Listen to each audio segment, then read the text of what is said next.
r/NoSleep. Posted by Horror Junkie 123. If you find a set of stairs in the woods that lead nowhere, do not climb them. Click. I exhaled sharply as I lowered the revolver from my temple. Today marks the 5th anniversary of Nadia's disappearance. Hard to believe it's been that long. We had so much time left. So much life to live together. But that all came to a screeching halt half a decade ago on the day we found those stairs. Without her, I have no purpose. I've got no family. No friends. No one to keep me tethered to this world. So, every year on the night that Nadia went missing, I stumble out to the spot that had happened with my 6-shooter in hand, halfway drowned in a handle of vodka, and I let the forest decide if I'm going to live for another year, or if I'm going to be reunited with her. Wherever she is. Now that it's determined that I have at least one more trip around the sun, I'll tell you how I ended up here at rock bottom. I need to get this out while I still have the guts to tell this story. Don't know why, though. I'm going to wake up sometime tomorrow afternoon with a massive headache and no recollection of tonight's events. I'd better tell you while I still can. I've lived on the outskirts of Bear Creek National Park for my entire life. Don't bother looking it up. It's a fake name so nobody tries to seek out the evil that lurks here. It's safer that way. As I was saying, I used to live out here in a cabin with my dad. I miss him so freaking much. He passed away 8 years ago, leaving me all alone.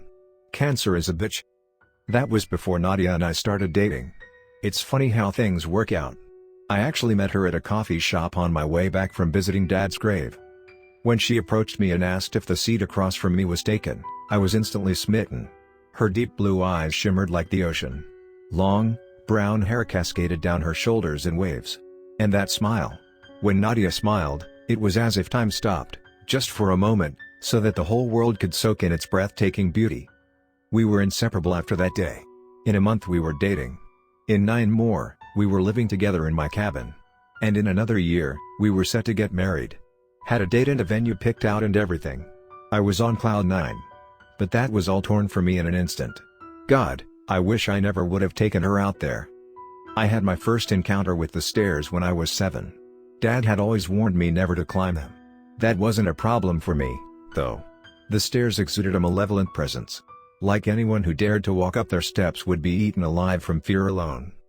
I remember it like it was yesterday. I was playing in the woods near the cabin when I saw it. A black, winding set of metal stairs that stretched maybe a story. They didn't lead anywhere. They just kind of ended. All the stairs are like that. They vary in size and shape and model, but the one thing they all have in common is that they don't lead anywhere. And they're never in the same place twice. They just sort of materialize. No one knows how or why, and truthfully, we don't want to know. Most of us, that is. Nadia wanted to know. And that knowledge cost her everything. Come on baby, just a little further. I want to see the sunset, Nadia whined and protested my proposal to head back. Nadi, I know you do. But we didn't bring flashlights and our phone batteries aren't worth a crap. I don't know about you, but I don't feel like smacking into trees every few feet on our way home. Oh fine, you win. I'll go back this time. But promise me we can come back tomorrow? She requested, puffing out her lower lip and gazing up at me with her best puppy dog eyes. I'd be lying if I said they hadn't worked. All right. I'll take you back out here tomorrow. But only if you, I trailed off, entranced by the sight of them. Nadia's brows knitted together in confusion as she traced my gaze, then her jaw fell open. Directly before us stood a polished cedarwood staircase. I got a sinking feeling in my gut the moment I laid eyes on that thing. It looked so out of place. Like a rat in a fish tank. What is that thing? Nadia muttered, gaze still fixed to it. It's nothing. I'll tell you later, I said, snatching her hand and leading her in the opposite direction. Ow, Jason, let go. Why are you making such a big deal out of this? Tell me what's going on or I'm not moving another inch, Nadia protested, crossing her arms defiantly. I sighed. There was no point in hiding it any longer. She was going to find out eventually. Okay. So, this is going to sound completely unhinged, but please bear with me. Ever since I've lived here, ever since anyone's lived here, really, people have been finding random staircases in the forest. They appear and disappear all the time. And you'll never find one in the same place twice. The stairs are a bad omen. Something awful happens if you climb to the top, but no one quite knows what. All I know for certain is we need to stay far, far away from them. Nadia rolled her eyes in response. Come on, Jay, do you really expect me to believe that? A bad omen? Are you some kind of spiritual medium now? Oh, a staircase, so scary, she said, waving her hands in a mocking gesture. Nadia, do I look like I'm joking? I know it sounds crazy, but I wouldn't lie to you. She softly took my hands into hers and met my gaze. Baby, you know I wouldn't accuse you of that. It's strange, but if it really irks you that much, I won't press it, okay? Thank you. Now, let's go home. I'm starving. Once we were out of sight of that wretched thing, I could sense the tension starting to disperse. It was as if a veil had been lifted. I fell asleep that night with a stomach full of dumplings and not a thought in the world besides the petite girl snuggled in my arms. The stairs had vanished from my brain, just like they always did. Until the next day. We both had the entire day off work, and before I knew it, Nadia was pulling me back down the same path as the day prior to watch the sunset. Butterflies danced in my stomach as we approached the spot that we'd seen the stairs the day before. Even so, Nadia noticed it first. Hey, isn't this the same place you pulled me away from yesterday? Those stairs. They're gone. See? I told you they're a bad omen. Now do you believe me? I never said I didn't. It's just a strange phenomena, you know? Like seeing a unicorn. You don't really ever expect to find it, or in this case, not find it. It's a lot to process. I didn't know what to say. She'd hit the nail on the head with her analysis. Except the staircases were no unicorns. No, they were something far more sinister. We continued our walk in silence until we finally reached our destination. That evening will always stand out in my mind. The sky looked like a painter's canvas. A gorgeous amalgamation of purple and pink and orange melded together behind a smattering of light, wispy clouds. I'd never seen anything so picturesque. We stayed there well past the sunset, staring up into a sea of stars illuminating the night sky. Thank you for keeping your promise. Today was perfect, Nadia yawned, sleepily resting her head on my shoulder. Every day with you is perfect. Thank you for dragging me out of the house. This really has been incredible. I love you so much. You're welcome, bonehead. I love you too, Nadia giggled quietly, her eyes struggling to stay open. Alright sweetheart, I think it's time for us to go back. You can hardly stay awake. Just a little longer. You're so comfy, she protested, burying her face into my chest. My heart felt so full in that moment. What had I done to deserve such an amazing girl? Alright, up we go, I said, hoisting my weary girlfriend into my arms. If your legs won't move, I have no choice but to carry you. Oh no, how terrible. Whatever shall I do? She quipped, wrapping her arms around my neck. Nothing. Just stay still and let me. I froze mid-stride. I swallowed a dry lump in my throat as sweat began to bead atop my brow. In the darkness among the foliage, my flashlight beam fell upon a large, bulky object. They were back. Jason, what's wrong? You look pale, Nadia said, following the ray of light until she realized what I was looking at. A wide set of weathered concrete steps ascended to nowhere. They called to me, begging me to climb them. Just one step. Just one, that's all. Jason, I feel it now. What you were talking about yesterday, I feel it. It's all wrong. They shouldn't be here, Nadia whimpered, fear jolting across her pupils. Yeah, you're right, I said, ripping my gaze from the awful thing.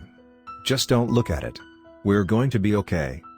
This time, I wasn't as relieved once we'd escaped the staircase's alluring pull. I'd never seen the stairs 2 days straight before. They were always more sporadic in their appearance, never showing up with any rhythm or consistency, so to see them twice made me a bit uneasy. Nadia and I didn't mention the stairs again that evening. We were both absolutely exhausted, and we were itching to get some much-needed rest. I'd be damned if I was going to let a stupid staircase ruin a good night's sleep. Nadia was already snoring when I joined her in bed, and I was out the second my head hit the pillow. If only we could have made it until morning. Maybe then she'd still be here. I awoke in a pitch-black room. Nadia was missing from her side of the bed. I didn't worry at first. It wasn't abnormal for her to sneak off to the bathroom in the middle of the night every once in a while. I didn't want to drift back off until I had her beside me, though. I waited and waited to no avail. Then, after what felt like an eternity, I finally called out. Hey babe, are you coming back to bed soon? I received no response. That was when the panic set in. Nadia would never ignore me like that. I leapt out of bed and beelined for the bathroom. It was empty. My heart began to pound against my ribcage like a jackhammer. Sirens were blaring in my head, telling me that something was wrong, and I felt helpless to silence them. I turned the whole cabin inside out with no results. Nadia was nowhere to be found. Then, amongst all the chaos, an idea flickered in my head. Why hadn't I thought of it sooner? Nadia's phone was missing from the bedside table, but I could track her location on Find My Friends. I fumbled to unlock my own phone and open the app. I had to know that she was okay. I loaded up the app and located Nadia's icon. She was close. The app said that she was only a few hundred feet from the cabin. I threw on a pair of shorts and darted out into the frigid night air. I raced, barefoot, across leaves and rocks and acorns. I didn't have time to grab shoes. Right then, I didn't care if my feet were torn to ribbons, as long as Nadia was okay. I eventually reached the point where her phone should have been. I frantically called it, praying that she would pick up this time. I saw something illuminate amongst the leaves. And not far beyond it, I found who I was searching for. But instead of being overcome with joy upon finding the love of my life, my blood turned to ice. Nadia's face was partially illuminated by the moonlight trickling through the canopy. She was gazing down at me with tears streaming down her cheeks. Below her feet, sat a staircase. This time, it was ornate. White glassy marble stairs gleamed even in the darkness, topped off with a pristine red carpet. The stairs looked as if they would lead straight to heaven itself. And that terrified me. Dread crashed over me like a tidal wave as we stared at each other. I wanted to move. I wanted to sprint up to her and sweep her off those godforsaken things. But I couldn't. I was rooted in place, forced to watch as the girl of my dreams ascended the final step. "Jason, please, I don't want to go. I love you and I want to stay with you forever." I had to know. I could feel them calling to me. "Please don't let them take me." Nadia sobbed uncontrollably, reaching out a hand toward me. I wanted to grab it. To pull her into my arms. To tell her that everything was going to be okay. But I was stuck. I was forced to watch in abject horror as Nadia involuntarily took that one last step to the top. It felt as if time had slowed to a crawl. 1 second I was paralyzed, eyes locked on Nadia and those vile stairs. And the next, I was all alone. Nadia and the staircase had vanished, wisped into the cool night air like they'd never existed at all. The burden of that night will stay with me until the day I die. I wailed. I screamed. I pounded the earth until my fists were bloody and my throat was hoarse. Nadia had been taken from me, right before my very eyes, and I did absolutely nothing. I blamed myself for a long time after that. Hell, I still do. I don't think I'll ever be able to move on. That's my punishment, I suppose. Living out a dull, meaningless life, while images of my lost girlfriend run through my head day in and day out. It's why I drink. Strangely enough, I've never seen the stairs again. They're really the only reason that I'm still here. Because maybe if I just give in, maybe if I convince myself to climb that one last looming step, then there might be a chance that I'll be reunited with Nadia. And for me, that's a chance that I have to take.